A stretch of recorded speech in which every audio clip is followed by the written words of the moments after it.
This is a bit lovely here. It's just a bit. This is my new favourite mooring, and it's very bright. Oh, that's better. Can I just stand like that all day? Hello, sailor. Oh no, it's hello, sailor, isn't it? This is Devil's Garden on the River Weaver, and it's beautiful. Even Otis thinks so. He does. And it's lovely and peaceful, except for the cows. All the cows and baby cows, mostly on that side, are very noisy. The adolescent ones, which were in this field, are not so noisy, are they? They're all right. They're okay. They don't like Otis, and Otis likes them, which has meant we've had to keep Otis on a lead when we let him off. Yes. But it is lovely. We're right next to a nature reserve called Warburton's Wood. It's literally there, like 20 feet behind me. And it's only 3 hectares, but it's lovely. It's just like this packed little wood, and there's dozens and dozens of varieties of flowers, mostly bluebells at the moment. And it's just like carpeted in bluebells. If you go in there, you've got to be a bit fit because it's like really hilly. It's like loads of steps going down and the loads of steps going. You wouldn't be able to manage it. Your legs would be like, I don't know, like you are after a few cans of Guinness. What, like you after half a shandy? Blah, blah, blah. So yeah, it's really nice if you like walks, and you can walk for miles in each direction without seeing a soul. It's been brilliant. Just behind us is like, I don't know, it's like a concrete thing in the field with some steps and some grates on it. And you know, I'm nosy, I like to know what things are, because it seems out of place out here.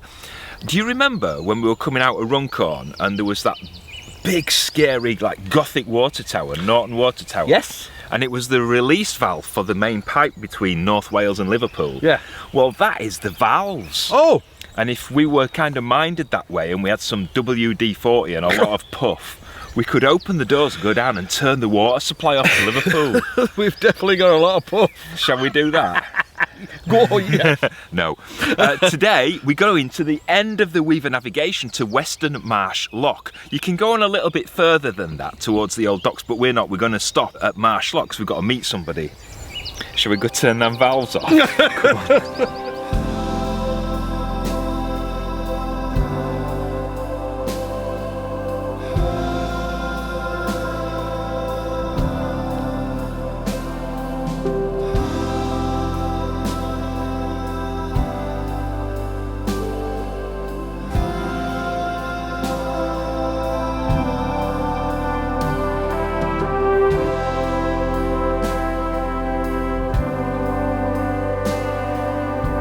Right ahead of us you can see that the navigation splits in two. We go in the starboard side. If we went the port side, that would take us down the old Frodsham cut, which is closed to boats now. But originally that was the way down onto the river, years before the Manchester Ship Canal had even been thunk of. Thunk. And ships used to wait here on this stretch for the tide to be right. Then they'd go down the old Frodsham Lock onto the river and out to wherever they were going.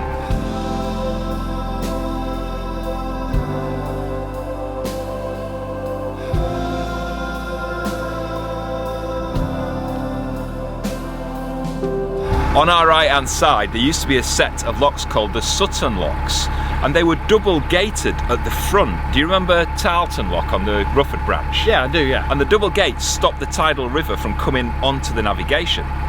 Now when they built the Manchester Ship Canal in 1894 down at the bottom, that controlled the lower part of the river anyway, so the locks were basically redundant and the lock gates were left open because they didn't need it anymore. Right.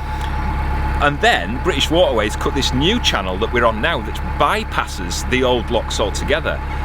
But that's not the end of the story.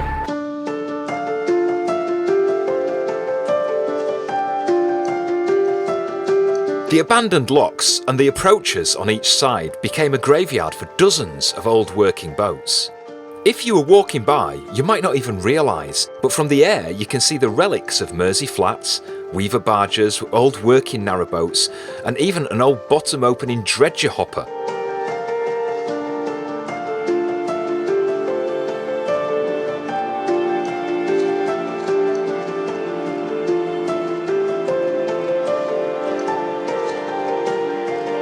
This is Sutton Lock, or what's left of it anyway. This used to be the small lock, and there was a bigger one just at the other side of that old lock wall that you can see in the background. The new cut is literally just a few metres behind us, but when they closed this off, they brought loads of old boats and sank them and left them to rot away. And over the years, when British Waterways were dredging the river, they'd bring all the material that had been dredged and tipped it on top of the boats and in the water. And as that's dried over the years, it's formed a surface that you can actually walk on. Albeit I've brought me wellies just in case. In amongst all the reeds and the bog and the mud and the silt, you can see a rudder post sticking out from the mud. And it belongs to an old boat called Gowanburn, built back in 1902 at Yarwood's Boatyard near Northwich. Do you remember that? We showed it a couple of weeks ago. And it worked the River Weaver here for about 70 years before being laid to rest here in the old locks. I actually found a photograph of it when it was working back in the 1950s. You can just see it moored to the left-hand side of the Anderton boat lift.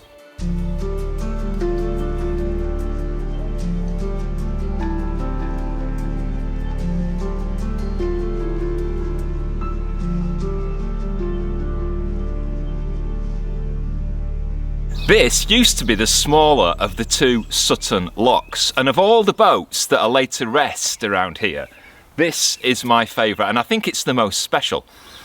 It dates back nearly 250 years to the 1770s. It was a Mersey Flat, and it used to carry coal, amongst other things, up and down the River Weaver. It's called Daresbury, or it was called Daresbury. And there's not much left of it, but this used to be the stern. It's pointing that way. It was 57 foot long, the same as Narrowboat Silver Fox, but it was over twice as wide.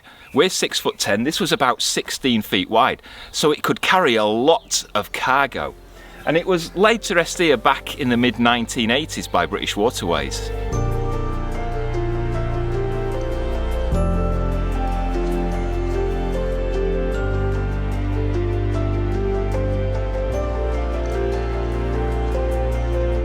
It's quite an eerie and sad place. It's very quiet, there's nothing but birdsong now.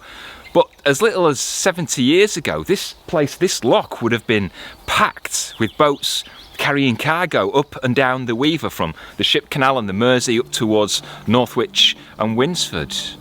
Not anymore, it's all quiet now.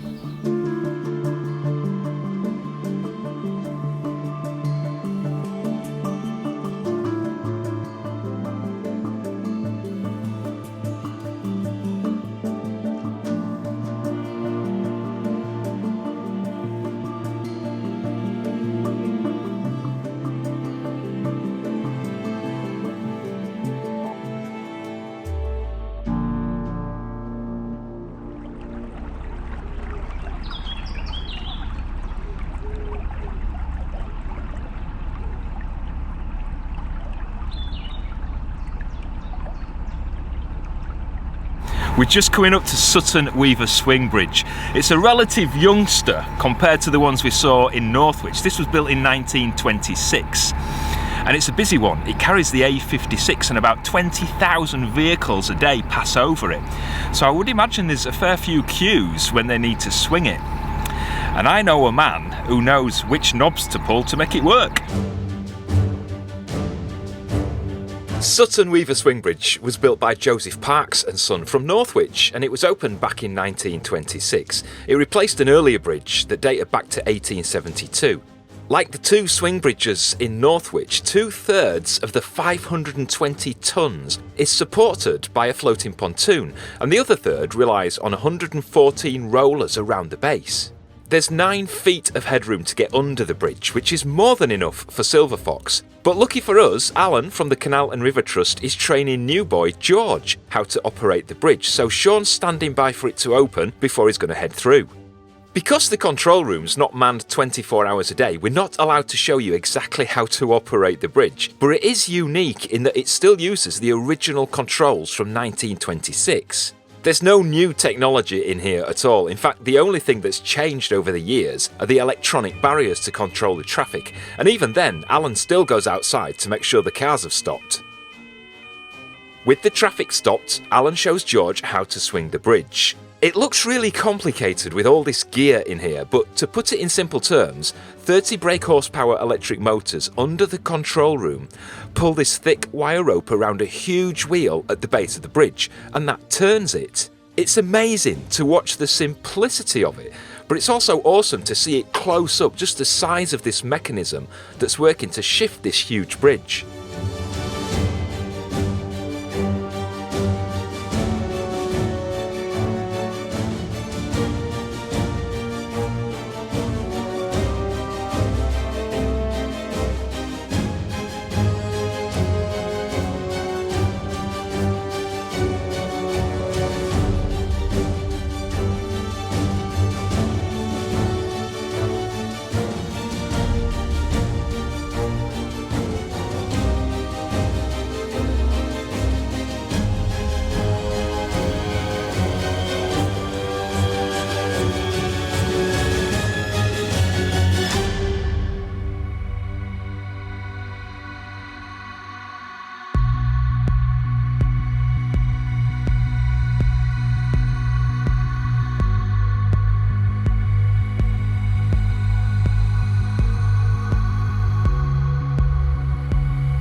Closing it's more complicated than I imagined, because there's no computer that aligns the bridge with the road, and it has to be positioned within a couple of millimetres to avoid any tyre damage to traffic that's crossing over it. It takes years of experience to be able to stop the bridge at exactly the right position like this. So George has got a few more goes before he gets it sussed. Good luck with that, mate.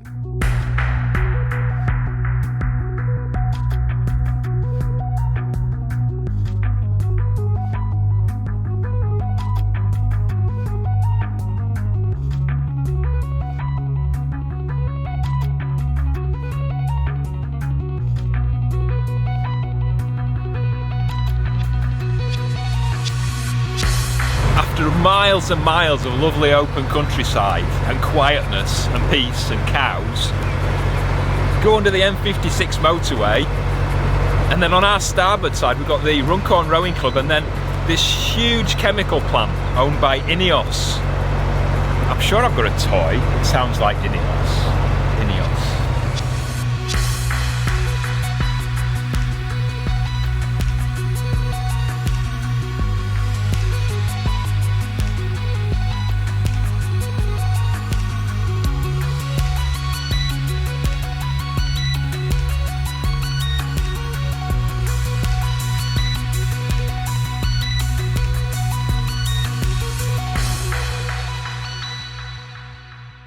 I think we timed that just right.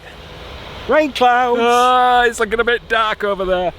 We've got to the end of the Weaver navigation, that's it. It's as far as we're going.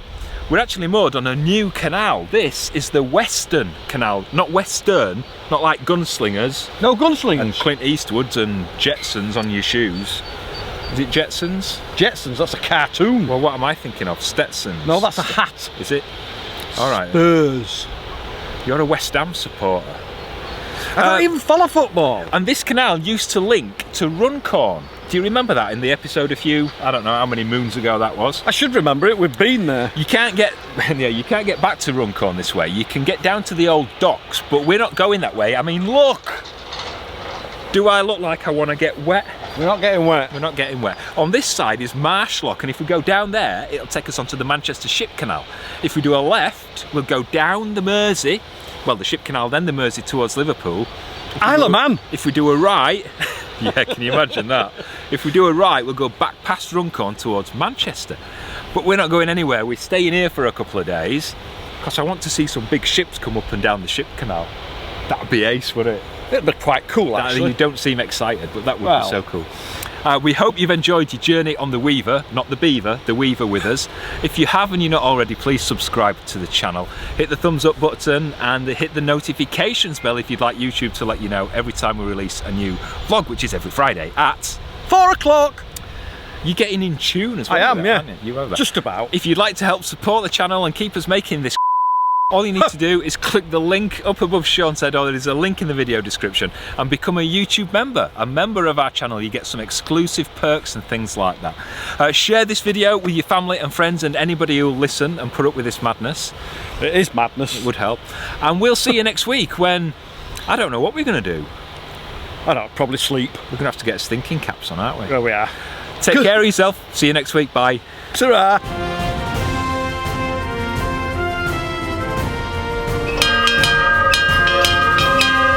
Join us next week for our final day on the Weaver navigation as we swap our 2-year-old narrowboat for a 118-year-old steamship.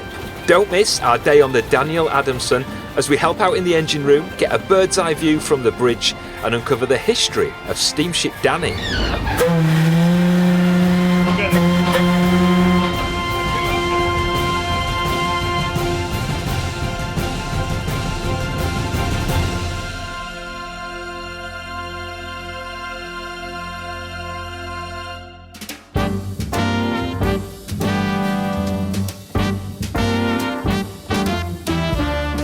Right, where are we, honey?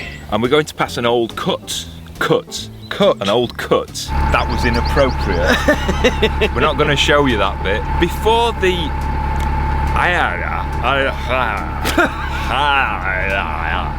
We're being chased by a man in a kayak. But... Interesting, eh? I think so. I don't miss the geese, do you? No, I don't miss the geese.